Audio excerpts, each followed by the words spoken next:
Look, I need you to think back to 5 years ago. What did your life look like? What car were you driving? What neighborhood were you living in? How often were you eating out?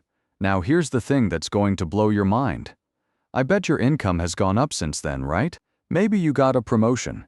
Maybe you switched jobs. Maybe you're making 20%, 30%, even 50% more than you were 5 years ago. So here's my question. Where did all that extra money go? If you're sitting there thinking, I honestly don't know, then you need to watch this entire video. Because what I'm about to show you is the single biggest wealth killer that nobody talks about. It's silent, it's invisible, and it's absolutely devastating. This is what I call comfort creep. And the brutal truth? It's stealing your future wealth right now, in this very moment, and you probably don't even realize it's happening. Here's how insidious this really is. A recent study from the Federal Reserve found that the average American who received a 10% raise over the past 3 years increased their spending by 9.8%. Let that sink in. You work hard. You get that promotion. You're finally making more money. And within months, it's just gone. But here's what really keeps me up at night.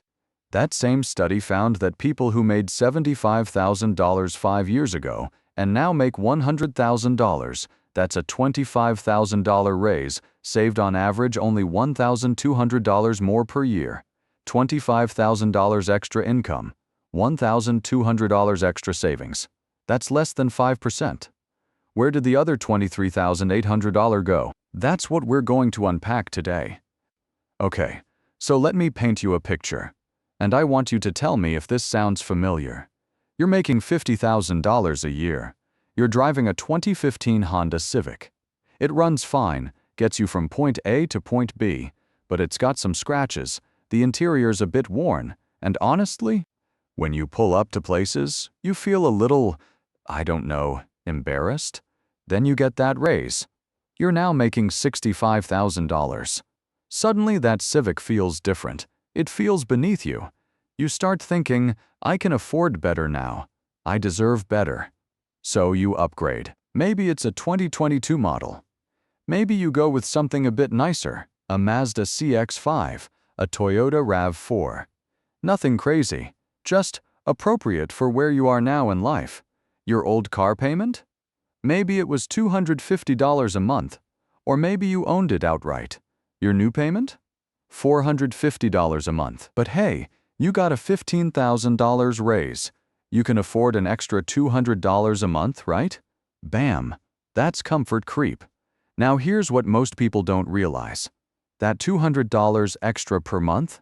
Over the 6-year loan term, that's $14,400. But, and here's where it gets painful, if you had invested that $200 per month instead at an average 10% return, after 30 years, you'd have $452,000.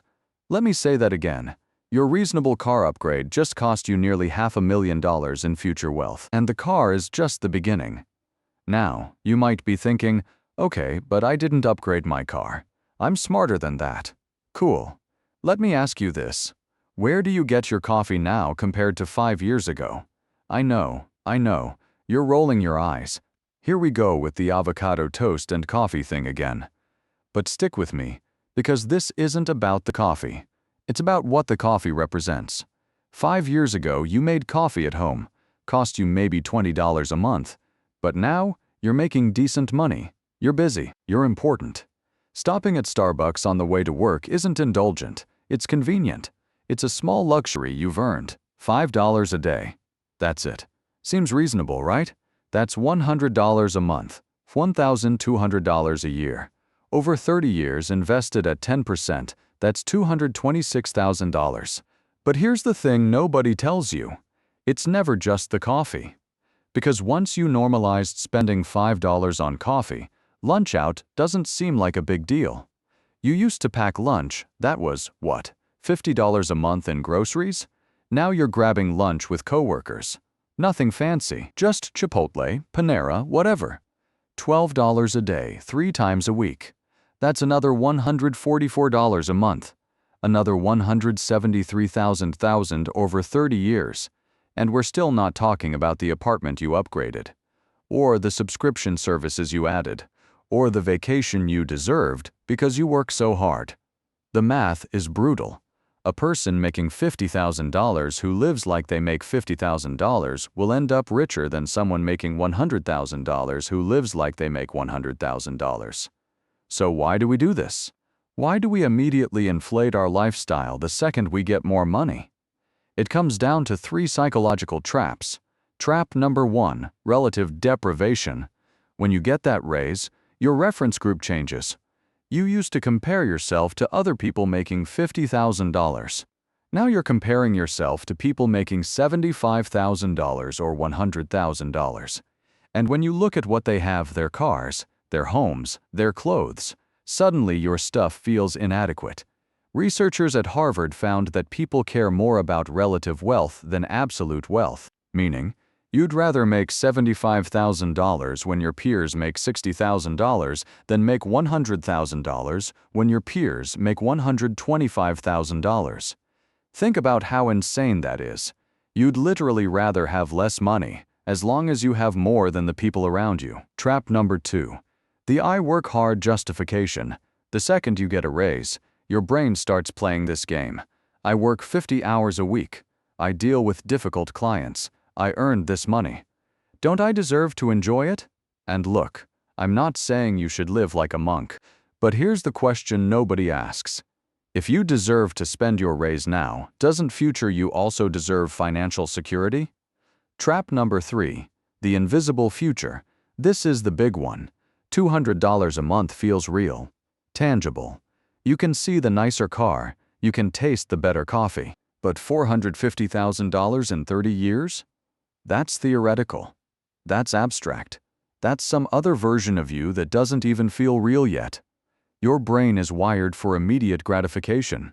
It's not wired to care about a 65-year-old version of yourself struggling to retire. Let me show you what comfort creep actually costs in real numbers. Let's say you're 30 years old making $60,000 a year. Over the next 20 years, you get regular raises and promotions. By 50, you're making $120,000. Your income doubled.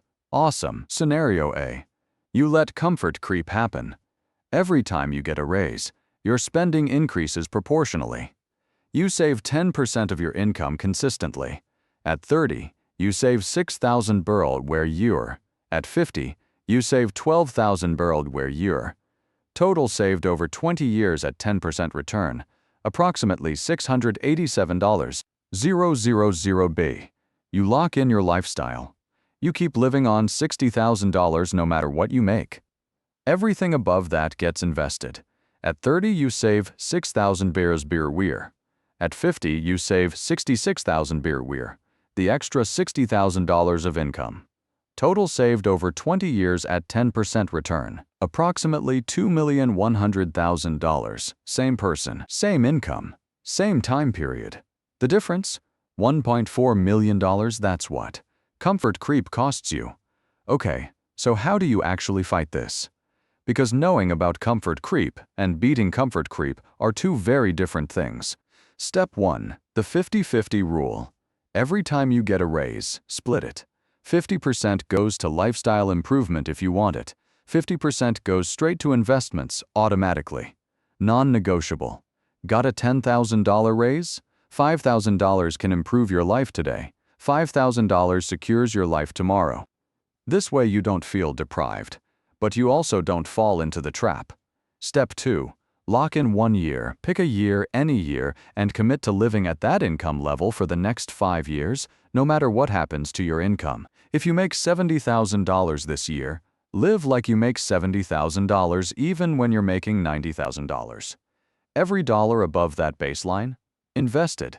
Step 3. Automate before you see it. This is critical. You cannot rely on willpower. The day you get your raise, increase your 401k contribution or automatic investment transfer by that exact amount. If your paycheck goes up $400 after a raise, your automatic investment should go up $400 the same day. If you never see it, you'll never miss it. Step 4. The delayed gratification game. Want that upgrade? Cool. Wait 6 months. If you still want it in 6 months and you can afford it without touching investments, Go for it. You'll be shocked how often the answer is, I don't actually want that anymore after 6 months pass. Look, here's the thing nobody wants to hear. Getting rich isn't about making more money. It's about keeping more money. You can make $200,000 a year and be broke. You can make $60,000 a year and become a millionaire. The difference isn't the income. It's the gap between what you make and what you spend. Comfort creep is the silent killer of that gap. It makes you feel like you're moving forward, nicer car, better apartment, fancier dinners, while you're actually running in place financially. The people who build real wealth? They're the ones driving the 2015 Civic while making $150,000. They're the ones making coffee at home, even though they can easily afford Starbucks. They're the ones who look less successful than their peers while building 7-figure investment accounts. So here's my challenge to you. For the next 90 days, track every single upgrade you've made in the past 3 years. Write down what it costs monthly. Add it up, then multiply by 360. That's 30 years. That number? That's your comfort creep tax. And once you see it, you can't unsee it. If this video changed how you think about money, do me a favor, hit that subscribe button, and drop a comment telling me, what's one comfort upgrade you made that you're now rethinking? I'll see you in the next one.